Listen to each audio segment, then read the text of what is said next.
네, 안녕하세요. 복돌아빠입니다. 제가 오늘은 주식 참 어렵다. 세력에게 또 털림. 주식 투자에 실패를 하고 망하는 이유. 그럼 도대체 어떻게 해야 될 건지? 그것에 대해서 주제를 놓고 좀 이야기를 드려볼까 하는데요. 이 주식 투자를 함에 있어서 가장 큰 실패의 원인은 바로 심리입니다. 특히나 성격이 급하신 분들은 웬만하면 주식 하시지 마십시오. 세력은 대중의 심리를 너무나도 잘 알고 있습니다. 극도의 공포를 느낄 때까지 주가를 밀어낸 후에 개인 투자자들이 이제는 더 이상 이 종목에는 희망이 없어. 모멘텀도 죽은 것 같고 실적도 안 좋고 차트도 다 무너진 것 같고 뉴스에는 안 좋은 기사만 나오고 있고 유튜브를 폭풍 검색해봤더니 내가 가진 종목에 대한 유튜브 영상은 간간히 보이는 영상들밖에 없고 그리고 한참 전에 올라온 영상밖에 없습니다. 그리고 부정적인 이야기들만 보입니다. 네이버 토론방을 들어갔더니 이제는 끝난 주식이라느니 뭐 실적이 안 좋다느니 부채 비율이 어떻다느니 등등 온갖 안 좋은 이야기들만 난무합니다. 개인이 알 수 있는 정보를 최대한 동원해 봤더니 손절 라인까지도 이탈했습니다. 이미 물 탈 대로 물을 타버렸고 비중은 커질 대로 커져버렸어요. 더 이상 추가 매수를 할 현금도 없습니다. 신용을 썼다면 반대 매매까지도 나갈 수 있는 상황입니다. 바로 이럴 때 절망을 하면서 매도를 하기로 결정을 하게 되죠.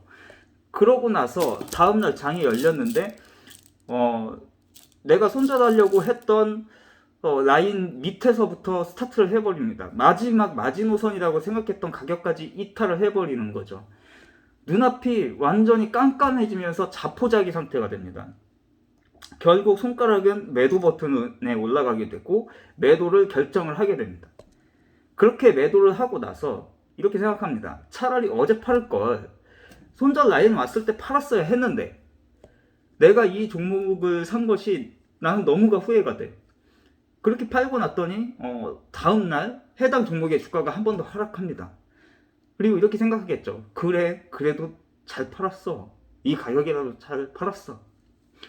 그러고 나서 이제 다시도 보기 싫은 이 주식, 이 종목 진짜 쳐다도 보기 싫어. 관심 종목에서 삭제해버립니다. 그리고 며칠 뒤 해당 종목이 갑자기 떡하니 거래량 상위 종목 혹은 상승률 높은 종목 코스피 코스닥 종가 마감 상위에 올라와 있습니다. 참 어이가 없는 상황이죠. 더 이상 안 보고 싶었던 종목인데 안 보고 싶어도 떡하니 랭크가 되어 있습니다. 아니 이게 뭐야 하고서는 기사를 찾아봤더니 내가 생각했을 때는 더 이상 희망과 모멘텀이 보이지 않았던 그 종목이 생각지도 못했던 호재 기사와 함께 주가가 상승하여 있습니다. 근데 그 가격이 바로 내가 손절하기 전 나의 평단 혹은 나의 평단 이상인 거예요.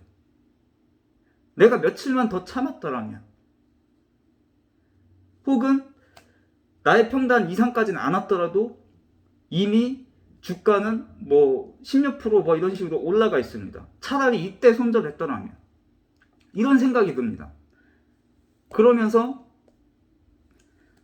역시 나는 또 안 되는가 보다 하면서 또 한 번 좌절을 하게 됩니다. 바로 그렇습니다.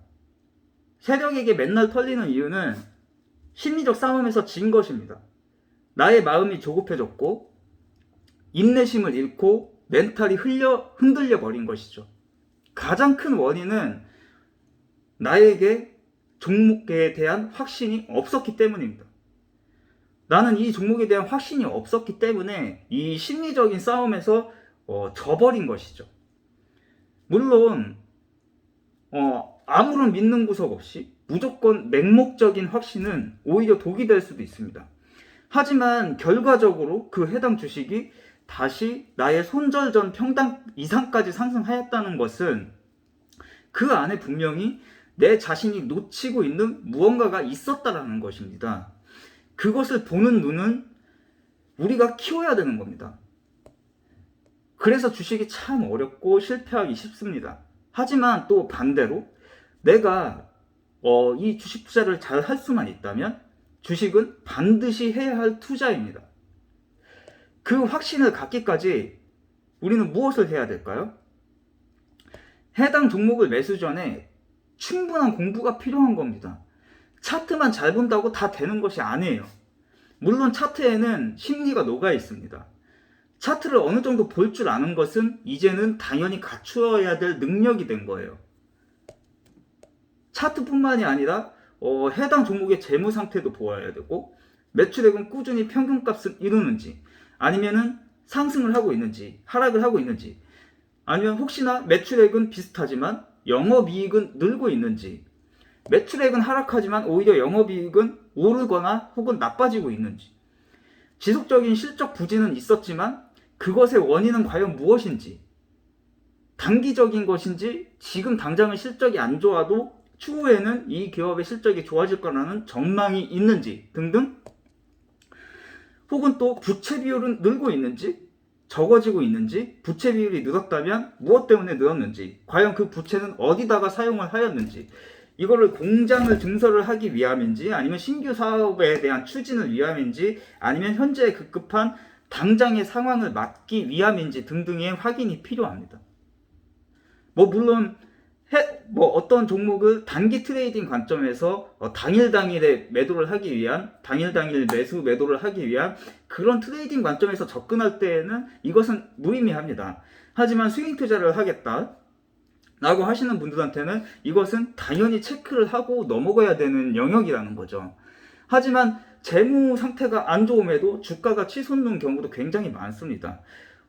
대표적인 작전주가 될 수 있고, 이때에는 테마에 엮이는 경우도 굉장히 많겠죠. 근데 시총이 작은 애들이 거의 대부분입니다. 이럴 경우에는 수급도 잘 살펴보셔야 합니다. 주가는 며칠 혹은 몇 개월 혹은 몇 달 동안, 혹은 길어지면은 1년 동안 계속 하락을 하는데, 누군가는 그 기간 동안에 몇 개월 혹은 아니면은 며칠 전부터 샀다 팔았다를 계속 반복은 하고 있지만, 결과적으로는 그 보유 비중이, 그 주체의 보유 비중이 꾸준히 늘고 있지는 않은지, 그렇다면은 왜 매수를 하고 있는지도 생각을 해봐야 되는 겁니다. 거기에는 분명 이유가 있는 거예요. 아무리 봐도 긍정적인 요소가 없어 보이고 희망이 없어 보이는 종목인데도 그 누군가는 왜 계속 사모으고 있는 걸까요? 그 사모은 것을 누군가에게는 내가 산 가격보다 비싸게 넘기고 나가야 될 거 아닙니까? 그렇기 때문에 수급이 중요한 겁니다. 주가를 밀대로 밀어서 개인의 물량을 털어먹고, 더 밀었는데도 더 이상 쥐어짤 만큼 짰는데도 개인들이 물량을 안 내놓는다. 그러면 그때서 주가를 들어 올리는 겁니다. 그때 주가를 들어 올리고, 왜냐면 주가를 들어 올려야 매수를 해주니까요. 가격을 더 싸게 만들어준다고 해서 매수하는 사람이 없으니까요. 이거 주가 싸졌네 하고 매수해줄 사람이 더 이상 없어질 때까지 주가를 밀어낸 후에, 더 이상 내가 주가를 밀어냈더니 이제는 안 사주네? 이러면은 그때 세력이 들어 올린다는 거죠. 왜냐면은 주가를 띄어놔야만 불나방들이 들어오니까요. 이해가 되시나요? 그리고 혹은 공매도 걱정은 없는지, 공매도는 계속 나오고 있지만 대차 잔고 대비 공매도 비율이 얼마나 올랐는지, 혹은 대차 잔고가 언제부턴가는 줄고 있지는 않은지, 이 해당 종목의 신용 잔고는 얼마나 있는지, 신용 잔고가 얼마나 줄었고 얼마나 늘고 있는지도 체크를 해보셔야 된다는 거죠. 그리고 또 앞으로는 어떠한 업종들, 어떠한 섹터들이 유망할지도 고민을 해봐야 하고, 차트적 관점에서 보조지표로서 사용할 수 있는 여러 가지들도 체크를 해야 됩니다. 예를 들면 거래량이 될 수도 있고, RSI가 될 수도 있고, OBV가 될 수도 있고, 매물대가 될 수도 있고요. 일목균형표가 될 수도 있고, 일목균형표상 구름대라든가 아니면 기준선이 될 수도 있고요. 아니면은 추세선이 될 수도 있고, 볼린저 밴드가 될 수도 있고, 이평선이 될 수도 있습니다. 그리고 MACD, 엘리언트 파동 등등 너무나도 체크해야 될 사항들이 많아요. 이렇게 나열하면 정말 많습니다. 여러분들 생각해보세요. 머리 아프죠? 정말 귀찮죠? 하지만 이걸 해야 됩니다. 반드시 해야 돼요. 근데 정말 이것도 귀찮고 너무 다 귀찮아. 이제 와서 내가 뭐 지금 이 나이에 무슨 공부를 해 라고 하시는 분들도 있으실 수도 있어요. 그럴 때에는 그 어떠한 누군가는 나의 이 귀찮음을 대신해줄 사람들을 찾기도 합니다. 여러 가지 방법이 되겠죠. 어찌 보면은 또 저 또한 유튜브를 하고 있고 그것을 대신을 해줄 사람이 될 수도 있습니다. 하지만 이것 하나는 꼭 명심하셔야 됩니다. 나의 모든 것을 혹은 나의 모든 자산을 누군가에게 의존을 하는 것은 나에 대한 의사 결정권이 없는 것이고 나의 선택이 누군가에게 의지하는 것이었다면 그 선택과 결정에 대한 책임도 본인에게 있는 것입니다. 혹시나 유명한 누군가가 혹은 내가 믿고 있는 어떤 사람이 이거 좋습니다, 이거 갑니다 라고 이야기를 하였을 때 그냥 나도 모르게 저 사람이 내가 믿는 사람이 좋다고 하니까 저 사람은 고수니까 하면서 매수를 하는 것이 아니라 그것이 정말 좋은 것인지 그리고 스스로 충분히 공부를 하여 보신 후에 내가 보기에도 좋다라고 판단되어진다면 의사결정을 하라는 것이죠. 혹여나 나한테 그런 시간이 충분히 주어지지 않아가지고 이미 매수를 하였다면 그 이후에라도 공부를 해야 된다는 겁니다. 이해가 되시겠죠? 여기에서도 단순히 아무 계획도 없이 본인의 예수금 상황이나 계좌 상황도 고려해보지 않고 비중 조절의 능력이라든가 아니면 계좌 관리의 능력도 갖추지 못한 상태에서 힘들게 모은 나의 이 시드머니를 공격적으로 투자하는 것은 안 좋은 결과로 이어질 수 있다는 거죠. 충분한 성숙 기간을 거치고 충분한 경험을 쌓으신 후에 투자를 하셔야 되는 겁니다. 이론과 차트에 아무리 빠삭하다 한들 실전 경험은 절대로 무시를 할 수가 없습니다. 왜냐하면 그 실전 경험에는 심리가 묻어 있기 때문입니다. 우리는 사람이기 때문에 아무리 내가 이론에 빠삭하다 한들 우리는 기계가 아니지 않습니까? 그렇기 때문에 이 실전 경험을 절대로 무시를 할 수가 없는 겁니다. 혹은 멘토의 생각과 나의 생각이 다르다고 하더라도 내 자신이 충분히 공부가 되어 있지 않은 상황에서 혹은 충분한 매매에 대한 경험이 없는 상황에서 나만의 그 고집과 감정 억제가 되지 않은 상황에서의 그 판단은 좋지 않은 결과를 낳을 수 있다는 거죠. 물론 멘토의 생각이 틀릴 수도 있습니다. 하지만 반대로 본인의 생각도 틀릴 수 있기 때문이죠. 하지만 멘토의 생각이 틀릴 확률보다 경험이 적은 사람의 생각이 틀릴 확률이 더 높지 않습니까? 정말 주식으로 실패하지 않고 끝까지 살아남으시려면 의지할 수 있는 멘토에게 조언과 경험을 익히시고 활용을 하시는 겁니다. 나의 모든 것을 의지를 하는 것이 아니라 그것을 나의 것으로 만들고 그것을 더 발전시켜서 자신의 의지와 선택으로 자신만의 매매법과 철학과 원칙을 만드십시오.